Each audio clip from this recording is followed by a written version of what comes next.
सुप्रभात. सज्जन श्रोते हो, निशित हे आपणा सर्वांचे सहर्ष स्वागत. आजच्या निरूपणाचा विषय आहे मन हेच बंधमोक्षाचे कारण. म्हणजे बंधनात टाकायला आणि बंधनातून मोकळं व्हायला. म्हणजे बंध आणि मोक्षाचं कारण केवळ मनच आहे. आपण आपल्या मनाचा नीट अभ्यास केला तर मन हे एका बाजूने आपल्याला बंधनात टाकते आणि तेच ज्ञानाच्या दिशेने प्रवृत्त झाले तर अर्थात आपणाला मोक्षाप्रती नेते. म्हणून मन हेच बंध मोक्षाचे कारण असं आजच्या निरूपणाचं शीर्षक आहे.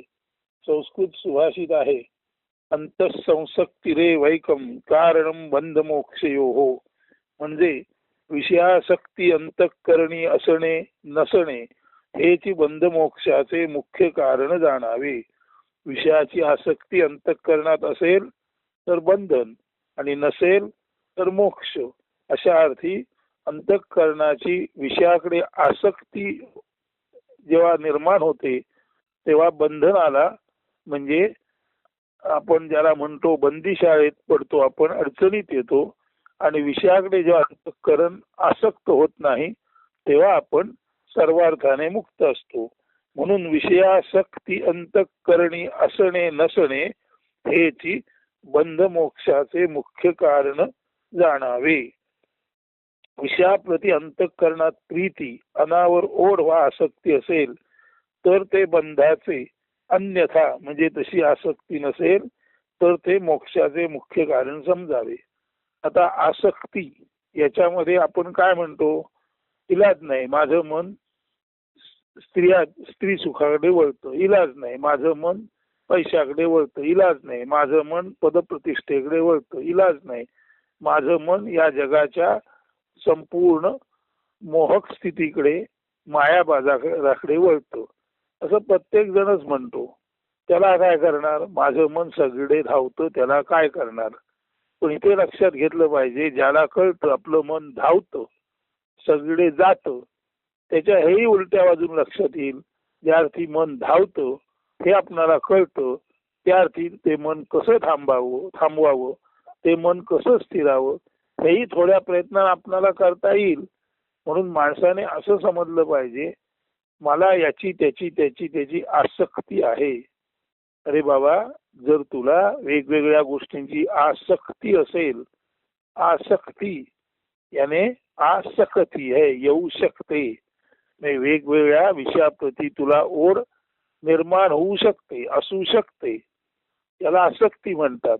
पण जर ओढ असू शकते असं आहे तर असणारी गोष्ट किंवा निर्माण होणारी गोष्ट म्हणजे आसक्ती वो जासक्ती आहे. जर आपणाला वेगवेगळ्या गोष्टीकडे मोहाकडे मनाद्वारे ओढलं जात असेल तर ते जे मन सर्व विषय सुखाकडे धावतं त्याला आपण आसक्ती म्हणतो. ती जशी येऊ शकते तशीच ती थोड्या उलट दिशेने प्रयत्न केल्यास जाऊही शकते. म्हणून जो चीज आसक्ती है वो जासक्ती है. हे जर आपण नीट लक्षात घेतलं तर मन विषयाप्रती ओढाळ असतं, विषयाप्रती ते लालचावलेलं असतं आणि विषयाप्रती सतत धावायला ते उत्सुक असतं. असं मन सदोदित चालणारं ढळणारं म्हणजे विकारी असतं. विकार याचा अर्थ एका जागी स्थिर न राहणं. तर मन एका जागी स्थिर राहत नाही तेव्हा ते विकारी होतं आणि ते विकारी होतं तेव्हा ते अनेकानेक प्रकारच्या लोभाकडे, आकर्षणाकडे, मोहाकडे प्रवृत्त होऊन त्यात गुंत अडकतं आणि जीवाचा नाश होतो. हे जेव्हा आपल्या मनाला कळतं तेव्हा उलट्या बाजून जर हे मन काही वेगळ्या प्रयत्नाने स्थिर केलं तर ते मन विकारी होणार नाही, ते स्थिर होईल, ते मनाचं अमन होईल, शांत होईल. आणि मन शांत झालं की त्याची सर्व तऱ्हेची जी आसक्ती आहे म्हणजे सर्व तऱ्हेची जी ओढ आहे ती ओढ, ती आसक्ती जासक्ती आहे म्हणजे जाऊही शकते. हे थोड्याशा विचाराने आपल्या लक्षात येऊ शकतं. तर मनाचं हे जे स्वरूप आहे, ओढाळ स्वरूप आहे, त्याच्यामुळेच मन सदोदित धन धन बोले, पैसा पैसा पैसा पैसा सारखं बोलत असतं आणि जन बन भटके. आणि या माणसात त्या माणसात त्या माणसात माणसामध्ये जंगलामध्ये अरण्यामध्ये डोंगरामध्ये सर्वत्र पैशासाठी मन आणि असं मन असलेला माणूस सर्वत्र भटकत असतो. परंतु त्याच्या हे लक्षात येत नाही, अरे तुझं हे जे मनाचं भटकणं आहे, हे विकारी होणं आहे, हेच तुला खऱ्या अर्थाने भिकारी बनवतंय. तसंच त्याचं मन नारी नारी कहत विकारी, खुद को बनाए खुदही भिकारी. माणसाचं मन स्त्री स्त्री सुख याच्या पाठी लागून लागून मन स्वतः भिकारी बनतं आणि त्या मनाचा मालक जो माणूस आहे, पुरुष आहे, तोही भिकारी बनतो. हेही त्याच्या लक्षात आलं पाहिजे. तेव्हा मन कसं ओढाळ असतं, ते माणसाला बंदीखान्यात कसं टाकतं, त्याला भिकारी कसं बनवतं, हे ज्याच्या लक्षात येईल तो स्वाभाविकपणे थोडा काळ असा प्रयत्न करून बघेल की जरा आपण शांत निवांत व्हावं. आणि अशा वेळेला जर तो शांत निवांत झाला आणि शांत निवांत होण्यासाठी जर त्याने आपल्या अंतरंगात जे निरपेक्ष प्राण चालू आहेत, म्हणजे प्राण चालू आहे त्याचा अर्थ पूरक, रेचक, अंतरकुंभक, बहिर्कुंभक या पद्धतीने जन्माला आल्यापासून एक नैसर्गिक ही प्राणाची जी प्रक्रिया चालू आहे, ती प्रक्रिया निरपेक्ष पद्धतीने जीवाच्या हृदयामध्ये प्राणशक्ती म्हणून काम करत असते. आणि ही जी प्राणशक्ती आहे, ही प्राणशक्तीच प्राणरूपाने प्रत्येक प्राण्याला, प्रत्येक जीवाला हे जीवन जगण्याची मुभा देत असते. म्हणजे जर निरपेक्ष पद्धतीने प्राणशक्ती आपणाला जीवन जगण्याची मुभा देत आहे, तर ही प्राणशक्ती जशी निरपेक्ष आहे, तसं जर आपलं मन निरपेक्ष होऊन या जीवनाकडे पाहू लागेल, तर आपल्या मनामध्ये आपणाला या प्राणशक्तीकडे लक्ष देता देता देता देता आपल्या असं लक्षात येईल की आपल्या अंतरंगामध्ये त्या प्राणशक्तीचा दीप उजळला आहे. आणि या प्राणशक्तीच्या दीपालाच ज्ञानज्योत, आत्मज्योत असं म्हणतात. आणि असा जो प्राणशक्ती रूपे आपणाला शक्ती देणारा जो घटक आपल्यामध्ये आहे, त्या घटकालाच आपण खऱ्या अर्थाने आत्मा, आत्मज्योत, आत्मप्रकाश असं म्हणतो. आणि त्या आत्म्याकडे, आत्मज्योतीकडे, आत्मप्रकाशाकडे लक्ष देण्यासाठी जर आपण निरपेक्ष चालणाऱ्या प्राणाकडे अनिमिष पद्धतीने मनाने पाहिलं, तर हळूहळू आपलं मन परमशांत होतं. आणि परमशांत झालेलं मन आता विकारी होत नाही, त्याच्यात वरचेवर बदल होत नाही. वरचेवर बदल न झाल्यामुळे आता ते भिकाऱ्यासारखं जगभर भटकत नाही आणि एका जागी स्थिर शांत राहून आपल्या प्राणशक्तीचा, असं प्राणशक्तीचं ज्ञान ज्या मनाला झालं, तो माणूस आपल्या प्राणशक्तीचा वापर जगकल्याणासाठी करू शकतो. तो स्वतः तर कशात अडकत नाहीच नाही, मात्र लोकांना तो अडकण्यापासून वाचवतो. आणि अशा अर्थाने जेव्हा प्राणशक्तीकडे लक्ष देऊन, आत्मज्योतीकडे लक्ष देऊन माणूस आपल्या अंतरंगातील तेजाकडे वैश्विक भावनेने पाहतो, आणि तेव्हा जो वैश्विक होतो, तेव्हा तो खऱ्या अर्थाने प्रभू रामासारखा होतो. प्रभू रामाचं वर्णन आपल्याला माहित आहेच. आराम कल्पवृक्षानाम विराम सकलापदाम अभिराम स्त्रिलोकानाम राम श्रीमान स्न प्रभू आराम कल्पवृक्षानाम. राम कसा आहे? आराम कल्पवृक्षानाम, म्हणजे रामाचं नाव घेता, रामाच्या सन्निध असता असता कल्पवृक्षाखाली आराम झाल्यासारखी मनाची स्थिती होते. आराम कल्पवृक्षानाम विराम सकलापदाम, आणि जो कल्पवृक्षाच्या झाडाखाली शांत निवांत झाला, रामरूपी कल्पवृक्षाच्या झाडाखाली जो बसला, त्याला विराम सकलापदाम, त्याच्या सर्व आपदांना, संकटांना पूर्ण विराम मिळाला. आराम कल्पवृक्षानाम विराम सकलापदाम अभिराम स्त्रिलोकानाम. आणि असा हा रामरूप झालेला जो माणूस असतो, तो अभिराम स्त्रिलोकानाम, तो या त्रिलोकामध्ये म्हणजे भूभुव स्वहा या त्रिलोकामध्ये सर्वांना आनंद देणारा अभिराम म्हणून प्रसिद्ध होतो. आराम कल्पवृक्षानाम विराम सकलापदाम अभिराम स्त्रिलोकानाम राम श्रीमान सन प्रभू.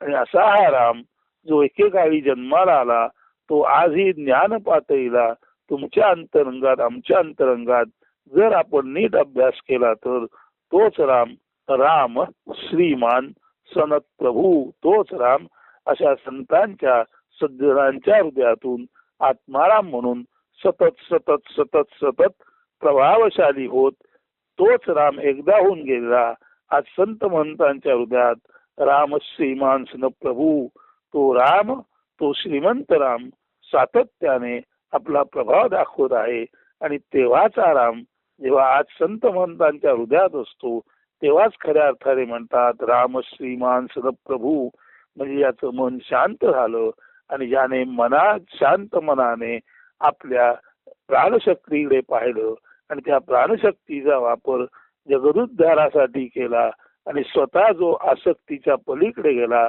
असा माणूसच खऱ्या अर्थाने राम होतो. राम याचा अर्थच मुळी तथ्य, राम याचा अर्थच मुळी आत्मज्ञानी असा असल्यामुळे आत्मज्ञान ज्याला नीट झालं आणि त्याचा वापर ज्याने नीट केला तो खऱ्या अर्थाने राम श्रीमान प्रभू तो खऱ्या अर्थाने रामासारखाच सतत व्यापक विराट वैश्विक होत जातो आणि जो वैश्विक झाला तो वैयक्तिक राहिला नाही. त्याच्या वैयक्तिक आशा अपेक्षा इच्छा संपल्या आणि असा जो वैश्विक झाला तनामध्ये आपलं संपूर्ण जीवन अगदी सहजानंदात व्यक्त करतो आणि त्याचा देह जसा रामाचा पडला तसाच याचाही देह पडेल. पण राम जसा जीवनभर लोकांचं कल्याण करण्यासाठी झटला आणि त्रिभुवनात त्याची ख्याती झाली तसंच या रामाचा राम शब्दाचा अर्थ ज्याला कळला त्याची सुद्धा त्रिभुवनात तशीच ख्याती होते आणि जसा राम श्रीमान प्रभू तसा तो रामासारखा सतत प्रभू प्रभू प्रभू प्रभू म्हणजे प्रभाव क्षेत्र वाढणारा सतत विस्तारणारा खऱ्या अर्थाने ब्रह्मरूप बनतो. तर हे जे मनाचं स्वरूप आहे ते माणसाला भिकारी कसं बनवतं आणि ते माणसाला राम कसं बनवतं, हे मन माणसाला बंदीखान्यात कसं टाकतं आणि राम बनून त्याला मुक्त कसं करतं हे सांगणारं काव्य मेघवृष्टी या ग्रंथामध्ये पान 144 आणि 145 वर आहे आणि आत्मोपनिषद मध्ये पान 150 व 151 वर आहे. आता त्या काव्याचा अर्थ तुम्हाला बोलता बोलता मी सांगून झालेला आहे. आता ते मनाचं स्वरूप कसं असतं ते सांगणार हे जे काव्य आहे धन धन बोले जन बन भटके ते काव्य आपण ऐकलं या निरूपणाचा सर्व अर्थ तुमच्या ताबडतोब ध्यानात येईल. तर ऐका. धन धन बोले जन बन भटके कतई न तू जाने मूरख बंधन तू डाले खुद को बंधन तू डाले नारी नारी कहत विकारी खुद को बनाए खुद ही भिखारी कतई ना तू जाने मूर्ख बंधन तू डाले खुद को बंधन तू डाले है तू विकारी है तू भिखारी मूर्ख समझे परधिकारी कतई न तू जाने खुद को बंधन तू डाले मूर्ख बंधन तू डाले. तर अशा सतत चालणाऱ्या ढळणाऱ्या विकारी मनामध्ये दर्शन या 3 कडव्यात आहे.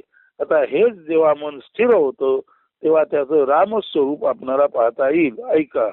मन की आंखें खोल के झाके देखत प्यारे तब उजियारे राम बिना नहीं मोल धन रे राम नाम बहुमोल प्यारे बंधन तू सब तोड़ राम विकारी राम अधिकारी राम नाम बहु बोल मीठा राम नाम तू बोल पंछी पिंजड़े को तू तू छोड़, तो ते बंधन तू सब तोड, धन धन बोले.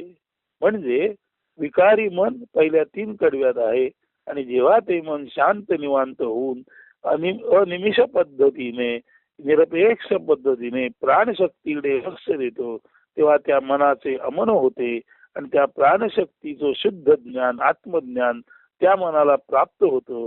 आणि असं आत्मज्ञान ज्याला प्राप्त झालं तो माणूस आता खऱ्या अर्थाने प्रभू राम म्हणजे ज्याच्या मनाला कायमस्वरूपी आराम आहे, ज्याचे मन कायमस्वरूपी निवांत आहे, ज्याचे मन आसक्ती रहित आहे, विषयाशापासून दूर आहे आणि जो स्वतः मुक्त आहे आणि इतरांनाही मुक्त करू शकतो, असा तो माणूस बनू शकतो.